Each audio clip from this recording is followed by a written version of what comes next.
Welcome, everybody, to another edition of Decline Invite, the only invite worth accepting. I'm your host, the extroverted IT leader, Ryan Drumheller, and today's episode is one I think a lot of leaders need to hear right now because we're diving into something that honestly gets overlooked in most AI conversations, the human side. My guest today is Mykel Saloman, a global support executive, transformation leader, and the host of the Human Protocol podcast. Mykel has spent more than 15 years leading global customer support and operational transformation teams across the US, Europe, Asia Pacific, and LATAM. What makes his perspective really unique is while a lot of the market is assessing over efficiency and automation, he's asking a much deeper question. What does it actually mean to stay human while building the future with AI? We're going to get into some customer experience, some leadership, emotional intelligence, identity beyond titles, operational transformation, and why empathy may become one of the most important business skills moving forward. So, Mykel, my pleasure to welcome you to Decline Invite. I'm really appreciative of you being here today. Thank you, Ryan. It is my absolute pleasure to be with you and your audience today. I've been looking forward to this conversation. I really love what you're doing with the podcast, the conversations that you're having, and you have a great name for the podcast. Really, really cool and fun. I appreciate that. And, your venture and topics into AI and human are going to go very perfect with a lot of content I pushed out. So I have a feeling we're going to have some great conversations and like-mindedness here. So with that, we like to go right into some icebreaker questions. And, you've had a really global journey, between Cuba and Brazil and then leading organizations across multiple continents. How did that shape your leadership perspective? Oh, I think it actually expanded um, in many different ways. I think experiencing other cultures, like in my case, I was born in Cuba, raised in Brazil. The US has been home for the past, I believe, 17, 18 years already. So experiencing different cultures and getting to know people and different perspectives, different learning, different languages. And of course, it helps you to appreciate what is different from you. And I believe this adds a lot to it, especially when you're trying to communicate and with work with different type of customers, leading different type of teams. That type of exposure, right? Learning to help and to understand how different cultures may treat different type of issues based on what they have been used to. I think that's a benefit to everyone that have the opportunity to really experiencing what it is to live a life that it's different from what you know, right? And I think that's the key of everything like we do in life. Sometimes we make decisions based on what we know, our culture, what we have been exposed to, but there's usually a gap between what we think is right and how we make decisions and what it could have been. And that what could have been is what others may bring to the table, right? To kind of add into your thought process based on their perspectives and the different cultures that they may be part of it. So back to your question, Ryan, I think that's that exposure to different cultures, it makes you appreciate life in a different way because it's coming from a place then of understanding of other people's difference, and that has shaped my leadership career for the most part because that's the place that I put myself into, a place of understanding, and from that place everything is possible. I absolutely love that. And I cannot speak from a place of, living in different countries, but definitely visited a lot of countries at this point, worked for a lot of non-US, related jobs at this point and got a taste of different cultures and different, viewpoints, different individuals from all across the globe. And for me at the times going through it, eye-opening. But I completely agree. I can see how that makes a lot of sense. Once you have more knowledge, it kind of makes you more aware and it makes you lead from a place of now, like you said, what you know, So now you can adapt to that and put that into your thoughts every day. And you always leading from a place that you are allowing yourself to learn from others. You are allowing yourself to understand that what you know is not everything and that you can always learn from others. And when you come to that place, you always leave a space to further understanding, to further learning. And in a way, you improve yourself and you become more human in a way because you're always understanding what the other is going through, even though you may disagree or agree, whatever that may be the case, but you are listening, you're paying attention, and you are understanding others better. Agree more. Absolutely. Always leave. I mean, you had music to my ears as soon as you said leave space for learning, talking to the right person. So, what originally pulled you into customer experience and support leadership? Oh, let me maybe take us both back in the day. It's I started in, you know, what used to be IT support, right? IT throughout the year it has changed name. It became tech. It became so many different things. But when we look at customer support, that's how I started my career. I started my career as an IT support specialist. Actually, very, you know, one of my, if not my first job back in Brazil, it was as a data entry analyst, entering products in the system, making sure prices were correct, updating, doing inventory. So that was one of my first jobs back in Brazil in a library. I recall those days. It was a retail store, and I was responsible for making sure all the merchandise, everything that was going through the POS, the prices were correct, the inventory was in check. So that's how customer support came into my life. That's how I got started via this IT job, supporting the business, in this case, a retail location. And after that, it was one support job after the other. I always like helping others. I always like the possibility that we have in support to make people feel better. Usually, when you reach out to support, is because there is an issue.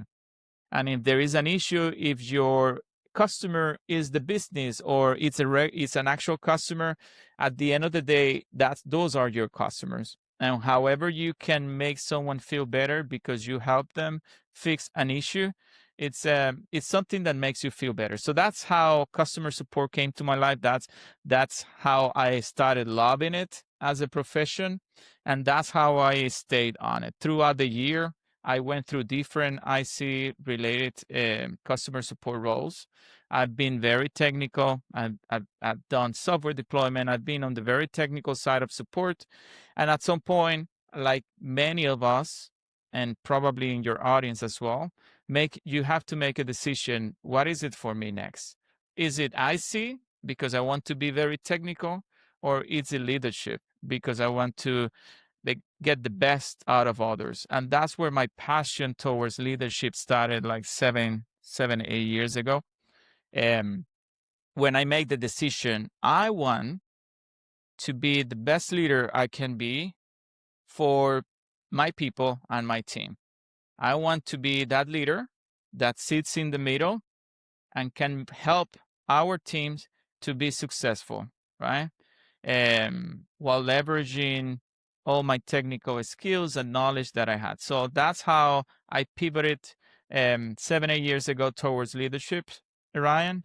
Um, and that has been my case as far as leading global support organization. I've been lucky enough to work at organizations where we had global teams.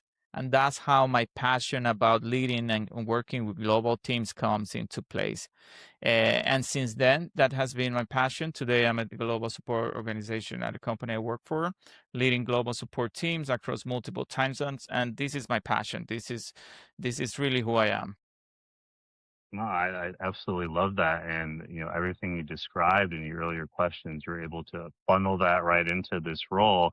It makes perfect sense. It sounds like a nice glove fit and a great segue of how you landed there and, how individuals can absolutely figure out along the way where they fit. All those decision choices led you to today. I love it. So, at what point did you realize that the conversation around AI needed more humanity in it? It was at some point last year, Ryan. AI is not something new. It's been decades, even though for a lot of people, they may hear AI and they may think it's something new. It's not something new. And I've worked with automations in the past as part of process improvement in support. Of course, in support, we're always improving processes. We are always trying to see what makes sense to automate. So automation and process improvement is something that we do in customer support. And if you're a leader, of course, you're always looking on efficiency. You're always looking on how you can run better processes, and automation is a big part of what I've been involved in the past 5, 6 years. However, with AI becoming more and more of a noise, and I say a noise because especially early 2025, we're starting seeing a lot of news, a lot of things in the news about AI product, AI this version, ChatGPT, Claude.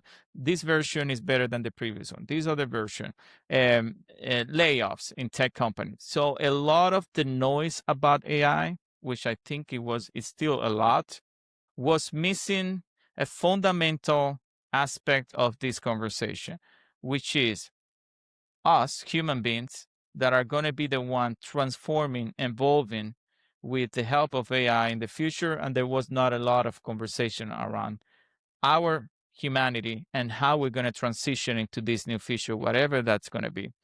And that's how the idea of the human protocol, the podcast that I have, as you said, came into place. It came out of a place of understanding that there is a need to have conversations around AI and technology and the future, but keeping the humans in the middle of the conversation.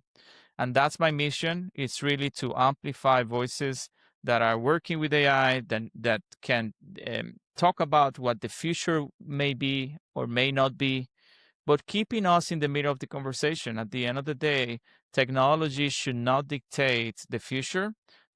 We humans should dictate the future, what's going to happen next with the help of AI. It shouldn't be the other way around. And a lot of the conversations that I'm having and that I'm seeing and that I saw last year was the opposite, was technology first, AI, human second or third. This is what triggered at the beginning of this journey with the human protocol. And I absolutely love that because as a person who's championing not to forget about the human side along the way with AI, and that a company's best assets are still their employees. And if you can give those best assets a tool like AI, imagine the creativeness, imagine them separating from their competitors. That's what's going to get the really good companies, in my opinion, separated, in their fields. But those that are replacing the employees, um, entire marketing teams, sales teams, whatever it is, we look back and we check in on those companies and they're not doing great. Like when they make those decisions. Uh, I I I understand the need for the podcast, which is great segment because I'm going right into those questions for you on the podcast. So, I mean, you asked the question, what does it mean to stay human while building the future with AI? What does that actually mean to you? That was a lot of soul searching last year from my side. Okay. And when I was thinking this type of conversation needs to happen, but what I'm going to focus the podcast and this conversation around, and that's where the guiding principle of the podcast is, what does it mean to stay human while building the future? Because that's the question that I'm trying to answer in every single conversation. How are we going to get there into this new future, whatever that's going to be? but staying human. And what does it mean to really be a human being, to really stay human?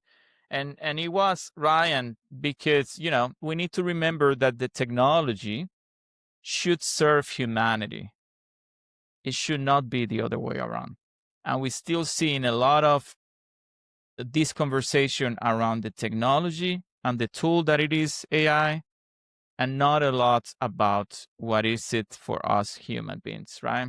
And I'm not going to lie to you. Efficiency matters, yes, and it will continue to matter. It should matter. Productivity matters, of course it matters, right? If you have a business, if you run a business, you want to be more productive. Innovation matters, yes, all that matters. But those should not be the highest human values. And that's where the human part of it should come into the conversation and should have a role into what happened next, right? And I think part of the conversation on companies implementing AI is just focus on the short-term gains, right? It's focus on how to make Wall Street to be happier or to feel happier about our decisions based on the numbers and the efficiency that we're going to get, but not focus a lot on what I need to do from the organization point of view to reskill our workforce. What is the planning behind that? No one is thinking about it. And that should not be a follow up conversation. That should be part of your planning. When you're implementing AI, the human aspect of it should be part of your planning. It should not be left behind. And I feel and I think this is what's happening today. Companies are rushing to implement it for the sake of efficiency gains. And that is totally fine. A business is a business. But I'm trying to push more of a conversation is, yes, look for efficiency, but look what is going to happen with your people as well. Plan about reskilling your workforce. What is going to be the role of the future and how your human workforce can also be part of it. Because if we just look at the news, Ryan, everybody think that it's the future. It's going to be an AI agent running the whole show. Really? Is it that way? What's going to happen to us? Man, what's going to happen to the humans? It sounds good though. Sounds good to run linear organization, but we still need to find value, purpose, and meaning on what we do. And if we don't design the future with the humans as part of it, then no one will do it. So those are the conversations that I'm pushing that I think we need to have more and more every single day. Yeah, if somebody looks at my chat history right now, they're going to be very scared of that future because I watched AI throw up 18 times trying to make something I asked it to do. So It's not plug and play, right? It's not magic. That's what I tell people as well. the stories that we're seeing out there, the really horrendous ones, those are a great example of where you don't plug AI in and just let it do what it wants and forget about it. And every single one of those stories so far, I'm able to tailor it back to an actual human who actually made this call. They're the ones who put it in, or like you said, rushed to do this without any kind of governance, project planning, security, responsibility, like all of these commonality pieces we look at a really good project plan. That's where the human part comes into play. And then along with that, you make these funnels for employee engagement to have conversations, responsibility, training. And when you don't do that, well, we see the things like, $500 million spending credits or tokens and all the other horror stories I could point out if I wanted to do that right now, but Absolutely. what happens? There's a So lot of good stories coming out of it, but for sure, there is a lot of bad stories and things happening that are not also discussed as much because they don't make the news or people are not aware of it. But they exist because this is not a magic formula to fix and improve all your processes on day one. It's not. It takes a lot of work. yeah, I mean, in my opinion, you don't want to be a story right now in AI because it's horrific if it's a story, or most of the places that are doing well aren't really major companies. They're the smaller, mid-sized ones who are taking the proper time. They understand that they cannot risk that kind of return on their investment. They have to get it right. So getting it right for them is still gains for them, but we're not talking billions and millions of dollars at that point. We're talking about smaller numbers. So to the industry, they're not getting out there, but I guarantee you they exist. I speak to them, we coach them, we make sure they're trying to do things properly, we make sure we educate them as much along the way. And those are going to be the individuals that other businesses look at some point in the future when they get it right. Yeah, it's a bet that most organizations are actually doing in a way, because the return on investment, no one knows for sure what is return investment on how to calculate it. There are so many different formulas out there, but people are just focused on the easy way out to this challenge, which is you automate, you automate, you automate. Somehow, somewhere, we're going to leverage the efficiencies to cut people out of this equation. But still, no one is talking about how much does it run, how much does it cost to run these AI workflows, AI powered workflows, which is a different conversation that I'm not hearing a lot. And I think we're going to very soon hear a lot of the cost of being an AI first organization. And I'm very interested and curious also, Ryan, to see how this is going to play out, okay? Because pricing around AI is not crystal clear. There's so many different ways to price AI, and depending on your organization and the number of AI power workflows that you have, the cost may come back to bite you. And that's what also organizations are not thinking about, to contemplate how you're going to manage that budget, because that's also a budget in a way.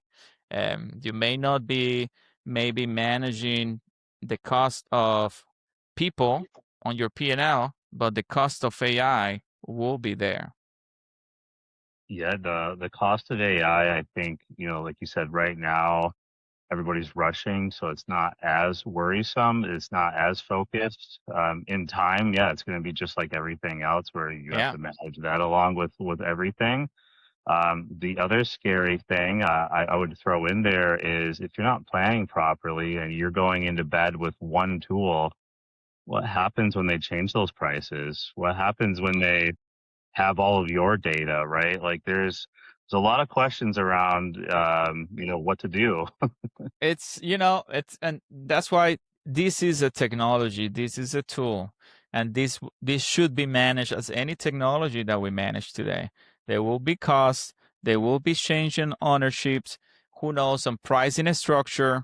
This is like another product, in a way, right? It's not only the service but also the product, and we are going to be depending on how the pricing will be dictated in the future. And with more companies and more organizations and more people using AI, there's another part of it, which is the computing cost associated to those, right?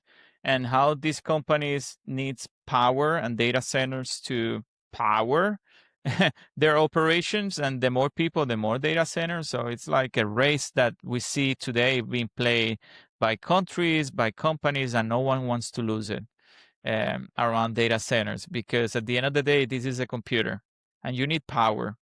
You need a lot of power to power up those data centers so your computing and your operations keeps running. And that's where we see a lot of that conversation and focus on data centers, because without power for those data centers, you cannot run it, you cannot scale. It very much agreed. And, living in a state right now where we're very much arguing and not wanting to do a lot of those data center builds. And we get into a situation where, again, we don't know what the true cost is because, those communities inherit those costs of AI. Where do those costs go, in time? Is your business really saving money, over The time? It's just all the noise trickles. Yeah. the noise yeah, I was watching a documentary the other day, or a news report, I think. And if you live nearby those data centers, there's a lot of noise coming out of those huge data factories. These are computers, these are generators, running 24/7. So there's so many different angles to all this conversation. Water, energy consumption, everything aligned to that. So let's see where this is gonna take us in the future. We'll see. That very much agreed. It is still so fast, still so unknown, and we're still watching day by day, and we're all taking, logical guesses of where we think it might go, but we all truly don't know yet. We're along for the ride. You wrote something recently that really stood out to me. Support is emotional labor. Can you explain what that means to you? Yes. So what happens with support and what we do and how we do things in support, and it's part of the whole customer experience, right?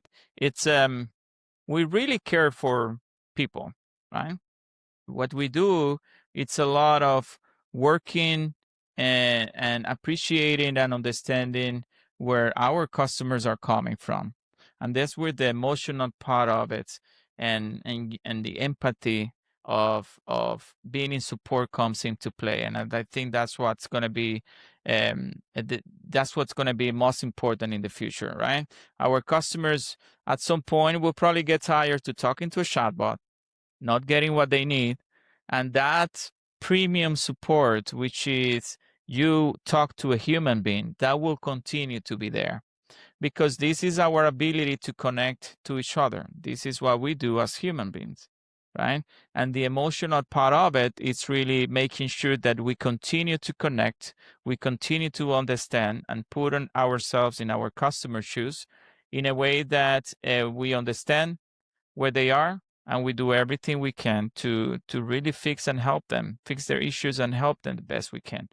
So that's where the emotional part of it comes into place, Ryan, and that will continue to be as important as it has ever been because that's who we are. We are human beings, and by nature we connect to other humans. We understand feelings, we understand emotions, right? And we can appreciate each other in a way that I don't think it will ever be, but never say never. But I don't see it like being able to replace and to put them into a place that they can connect in an emotional level. Yeah, I mean, until it has true human emotions, I mean, I think of it as, again, maybe it's too logical, but when I have a problem, and I'm the customer, right? I don't hope to get an AI chatbot. I hope to get a human. and and unless that changes and flips the script, there's a lot of times I don't mind, getting an AI chatbot. If it's something basic or something I'm just trying to get some information on, like by all means, I'm glad that the company gave us both an easy way out and, moved on with that. But when there's a complicated situations, I know like the AI, like I'd be shocked that the AI chatbot was able to solve, and I'm going through all of that. I'm like, what's happening? Where's there a quick situation that I can kind of explain to, a human what's happening, and they can reassure me, and we can walk away with a good experience together. Yeah, and Ryan, at the end of the day, it's how you design the experience. That's where this conversation it gets interesting, and it is important, especially on customer support. The experience matters because based on how you design the customer experience, that's where you should plug the type of solution that work best for your customer and your organization. If your experience and the way you design it, there is no value adding a chatbot, you should not add a chatbot because everybody's putting a chatbot as level 0 or level 1. You need to focus first on how you design that experience, and based on what you want to achieve for your customers, that's what you should understand how the technology can help you. Where AI makes sense, you absolutely should take a look at it on how to implement it. Where it doesn't make sense, you should not implement it just because you don't want to be left behind because others are using AI. The experience should dictate what you use as a technology in part of that customer journey. I talk about this to everyone because for some support leaders and some CX leaders, they're focused on AI, AI, AI, but AI is not a magic bullet. AI may not work for your customers. Depending on how you have a structure your operations, AI may be a liability for you instead of something that is going to help you with efficiency. So, what is it that you want to achieve for your customers? That's the first question that you should ask yourself. And how are you going to put that journey and design that roadmap to make sure that you design the best experience for your customer? And after that, after you know where you want to get, that's where you can see how technology, AI, automation, whatever it is, and human beings can coexist, and where each one of them will add the more value to the goals that you want to achieve. That's my thought process, and that's what I recommend everyone looking at implementing AI. Take a look at the experience, take a look at what you want to achieve, and see how one and the other can work alongside. That would be the best. Yeah, I mean, it really does come down to, your employees, your customers, your business better than anybody else is going to know your business. So, which of these things are going to work or enhance that experience? And if it's going to be controversial, well, I'm going to take it a step further that I rarely hear about, and it's scary. Is what's your measurements? What is this? What is the success criteria? What are you trying to get back? And then, do you have somebody that's capturing, what the responses are, what are the feelings, like what are the kind of complaints or efficiency gains you're getting, like, and be able to lay that out and be able to pivot with that. And if you're not doing any of that, well, maybe you'll become one of those individuals that we read about later. But if you're willing to do all of those things, then yeah, by all means, like, find the areas that AI can help with, and implement those things. But be willing to pivot, be willing to change, because a lot of feels out there right now, right? Absolutely. Yeah. And that's not going to stop, right? It's all about how you continue to focus on what matters. And what matters is not the technology or the tool, is where do you want to go, right? What are your goals? And then you plan everything around that.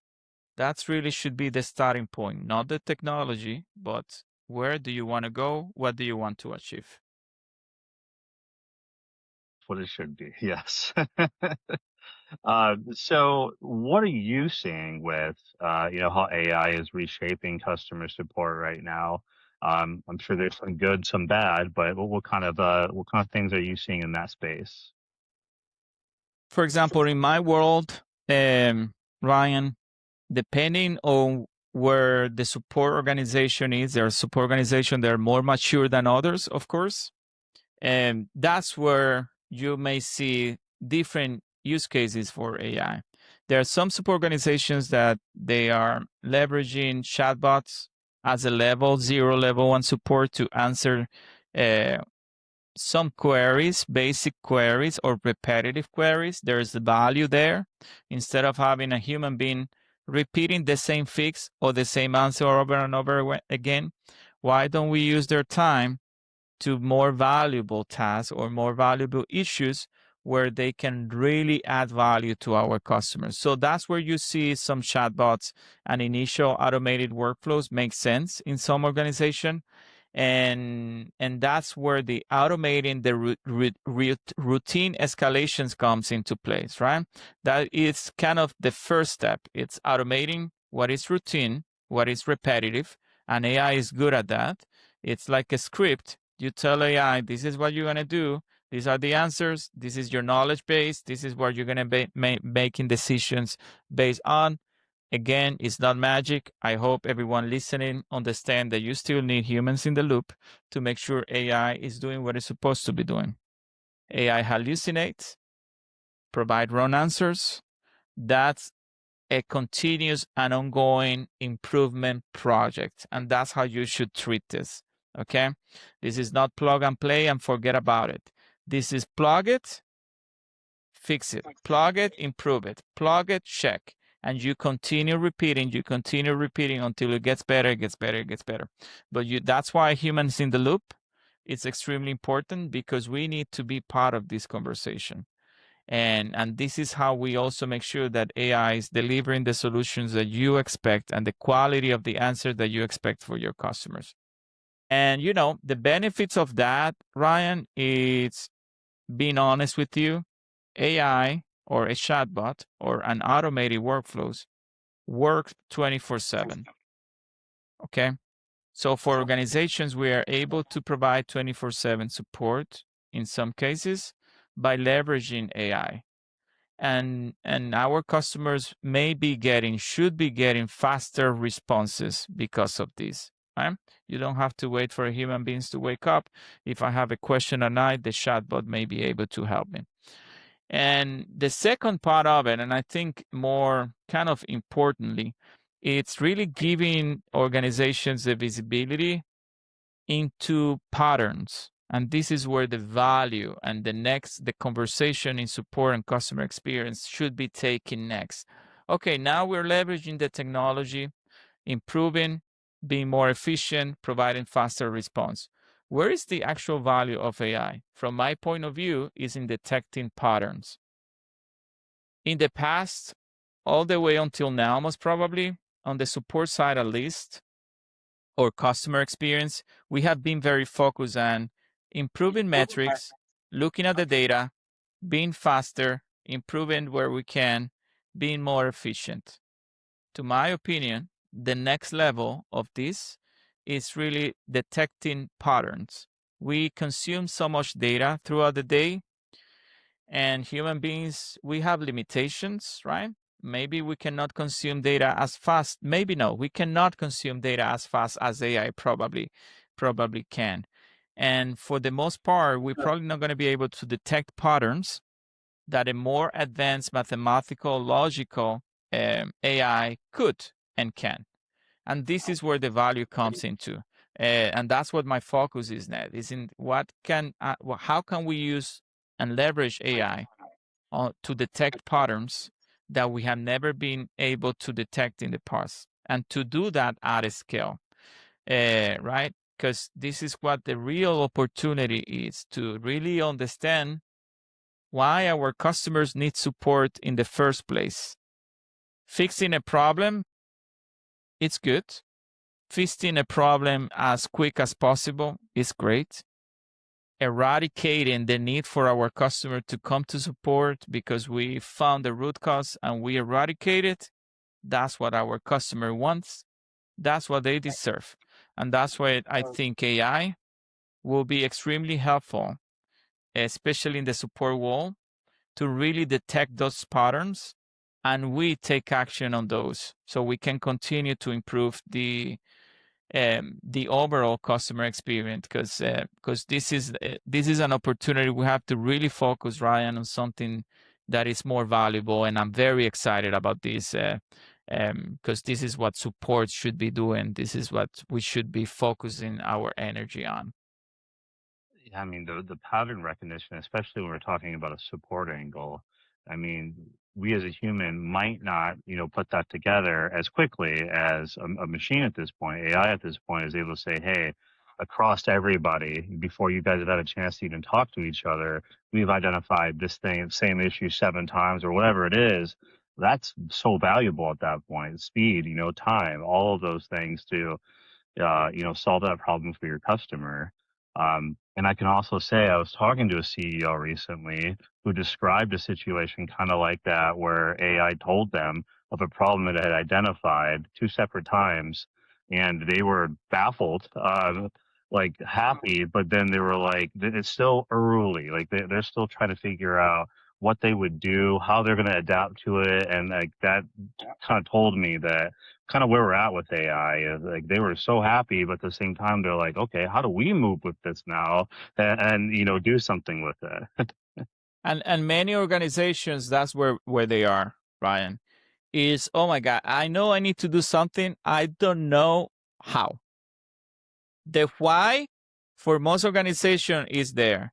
The how is not so much. And that's where they need people to guide them, right? Organizations need people that understand how to implement this technology, to guide them on making the best and designing the best strategy possible for what they want to achieve. It all comes down to you, understanding what is it that you want to achieve, But even for you to understand where you want to go, you need people to make it clear for you, right? To clarify things for you. And a strategy for a lot of organizations today is lacking that clarity.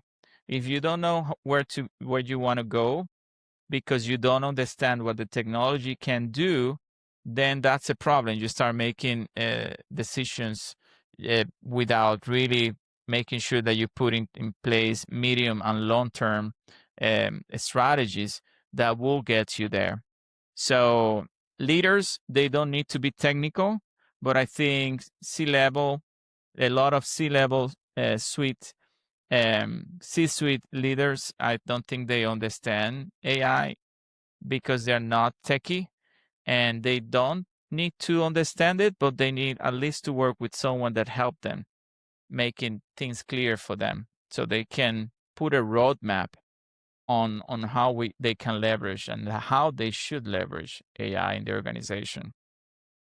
I couldn't agree more. I spend most of my time in any business interaction, especially when they're asking me to help them with AI. I don't spend it on the tool. I spend it on actually helping them identify, make the plan, educate and teach them. And then that way, when I'm gone and I'm no longer part of this process, they're able to carry it on. They're able to be much more equipped to handle this and further that, conversation as time goes on and AI evolves. And you're absolutely right. The speed of AI is fantastic on so many levels. We're talking about it from the speed of AI conversation from a business, though. Not a lot of businesses were working at that kind of speed, and now having to make those decisions at the speed of AI, it's an interesting time, and it's like everything else, right? The one inevitable thing about humans and everything else, change. Businesses are going to have to evolve and change with it, and they will or they won't. But the ones that will, a lot of those things you're saying that they should do, they'll adapt those things and they'll come out ahead of this, and they'll be again, the barometer to which we want to, achieve and get to in those spaces. At least that's my hope. Yeah, absolutely. It's this is not a technological challenge. The way I see it, this is a people's challenge. Um, this is not the type of project that should be led by IT or your tech department. This is a people's project. And this is where some organization, I believe, they're misunderstanding this because this is a technology, yes, but this is a project that needs to be implemented by your people. And if you ask me, Ryan, what I would recommend people watching and listening is that if you're running a business and you don't know where to start, think about that the business should run this process or this project, because at the end of the day, it's going to be your people that are going to be implementing this technology for them. Okay. So it's, don't think this is a tech or an IT project, because this is not. This is a people's project. It's a people's part of it is extremely important if you want this to succeed. And a lot of people that I've talked to, other organizations that have implemented this, and people that works implementing AI solution, the main part of it, what they tell me is, for the most part, when it fails, is because the organization is not ready to implement it because the people are not ready. And without the people being ready, it will fail. One day, one way or another, it will. Yeah, couldn't agree more. I think it's a great segue into this very question here, which is, what human skills do you think organizations are underestimating right now, especially when we're talking about AI? Yeah. So I think empathy, right? Empathy is it's one that I think our organizations are underestimating. And the reason why I think so is because I really think the future is human. And what makes us human is our ability to connect, is our ability to understand each other, is our ability to feel for you and for us the problems that we're seeing. So patience, trust, community, relationships, those matter today and will continue to be as important as they have ever been. So I think that organizations, they need to take a deep look, a lot of soul searching, and understand where is it that you want to go, and how you can bring your people along the right, how you can bring their experience, their empathy, their ability to connect to your customer, the ability to build long-lasting relationships, how you can put them as part of your long-term view, and then design your strategy around it. Don't push the human beings to the second place, because our place should be the first one and technology second. And it takes us leaders to make that decision every single day. Because the minute we don't do it, then Wall Street or the board or someone else will do it. And I think it's our responsibility as leaders to have our people always in the first place, and to take the time to, make them part of the strategy, not leave them out. And all of my audience has already heard my screaming and my views on leadership and empathy and humans and putting yourselves in other people's shoes. So I'm really glad to hear they get to see another individual echoing and have similar views, because these are the leaders that individuals, when it's all said and done, I always describe it as a fence. And on one side, you're going to have the individuals that were great to you and you're going to remember all those things. You're going to have the other side of the fence where those individuals helped you. They gave you opportunities. They opened doors. They helped you in any way they can. And that's what I like to say is I put my head on the pillow at night, knowing that I just try to do a little bit of good. And if that gives someone an opportunity, then I feel amazing at the end of the day.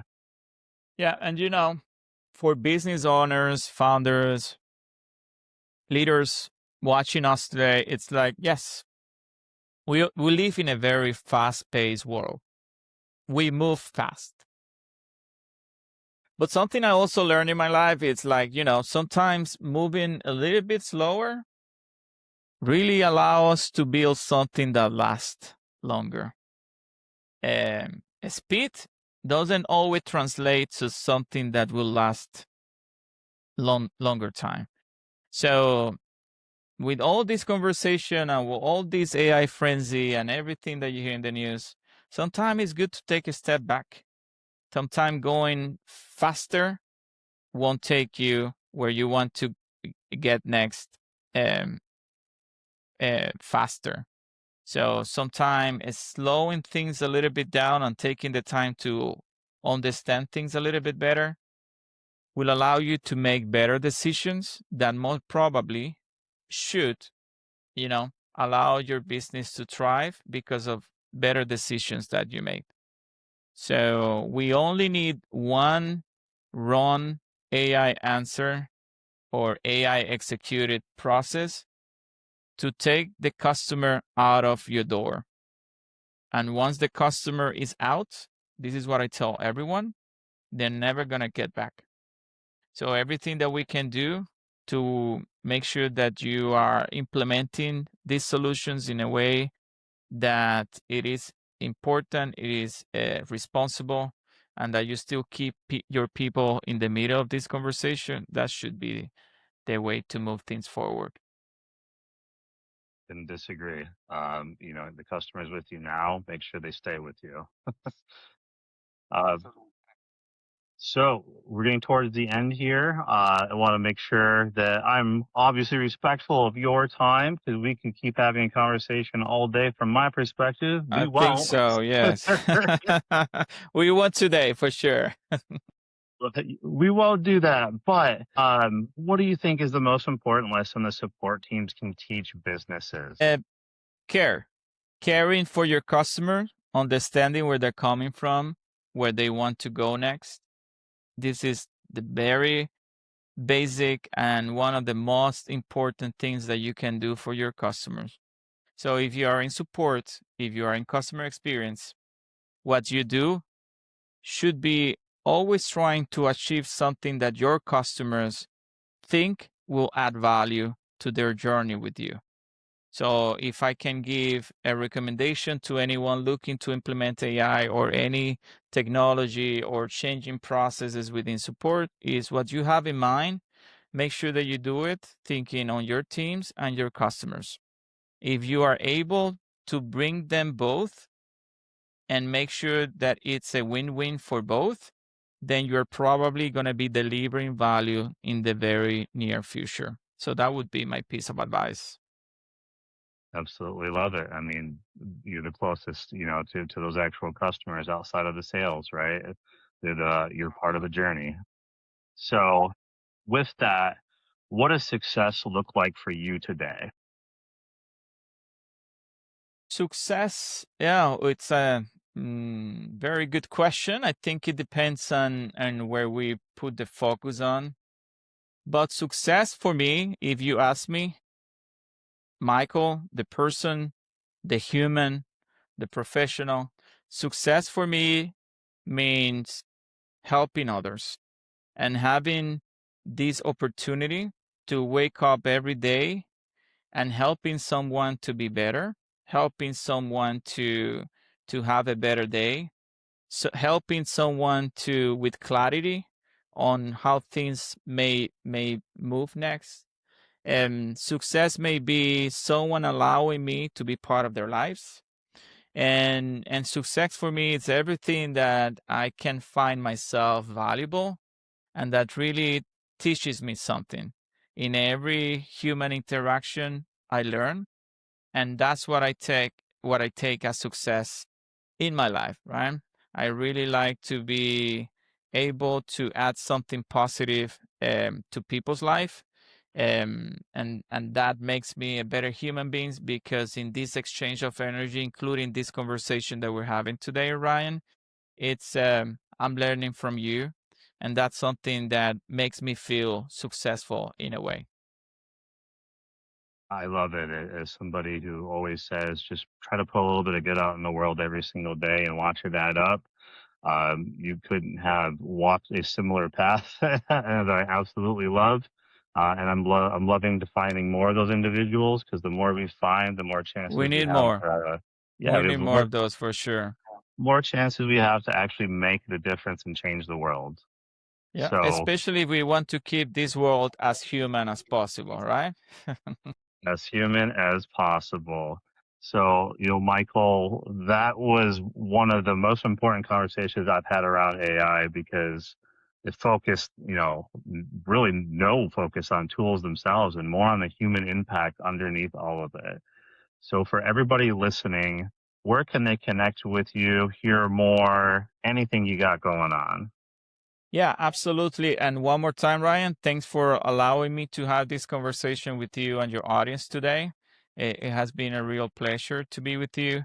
And if people want to connect with me, they can look for Mykel Salomon on LinkedIn, and they can also go to thehumanprotocolgroup.com and connect and find a way to connect with me over there as well. Thank you very much. Yeah, absolutely. And I'll make sure to include all of those links into the episode release. And with that, our meeting has adjourned. And I really appreciate you taking the time with me today, Mykel. And I for did our, I did I did accept the invite though. I didn't decline, okay? well, I mean, the tagline is it's the only invite worth accepting. Yeah, So exactly. So I accepted. appreciate that you accepted that. And for everybody coming up here, there might be a little bit of news between the two of us, so we'll keep you posted. But until then, we'll see everybody in the next one. Take care, everybody. Thank you, Ryan.